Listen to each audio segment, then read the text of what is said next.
नमस्कार. स्वराज्याचा बुलंद आवाज टी व्ही सेना नंबर 1मध्ये आपलं स्वागत आहे. आमच्यासोबत सामाजिक कार्यकर्ते व पत्रकार असलेले राकेशजी निर्मल आणि सन्माननीय आठवले दरेगावचे शेतकरी उपस्थित आहेत. दोघांना महाराष्ट्र शासनाच्या संबंधित पशुसंवर्धन विभागाच्या ज्या योजना आहेत त्या योजनेचा लाभ घ्यायचा आहे. याकरता जिल्हा कृषी अधिकारी, याशिवाय जिल्हा पशुसंवर्धन विभागाचे अधिकारी यांच्यामार्फत या योजनेचा लाभ घेण्यासाठी पालकमंत्री असलेले पंकजा मुंडे यांच्याकडेच ते खातं आहे पशुसंवर्धन विभागाचं.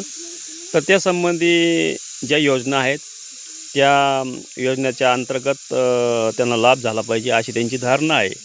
जालना लोकसभेचे नेते, टी व्ही बुलंद सेनेचे मुख्य संपादक, बुलंद सेनेचे पक्षप्रमुख संतोषजी कोलेपडे यांनी सामाजिक कार्यकर्ते राकेशजी निर्मल यांना सांगितलं की आम्ही तुम्हाला याच्यात मदत करू.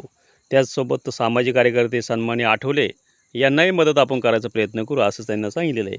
आपण दोन्ही मान्यवरांना आपण या ठिकाणी शेतामध्ये बसलेलो आहोत आणि बेथलम या गावामध्ये सन्माननीय राकेशजी निर्मल यांच्या शेतात आहोत. राकेशजी, कसं काय तुमची शेती वगैरे? शेती चांगली आहे, पण आता रोजगारांचा प्रश्न कसा आहे? फार बिकट आहे. कारण आमच्या गावाला हां. गेल्या 50 वर्षापासून हं. कुठल्याही योजनेचा लाभ मिळतच नाही. हं. कारण आमच्या गावाभोवती लाल आळा घातलेला आहे असे अधिकारी सांगतात. हं. म्हणून आमच्या गावामध्ये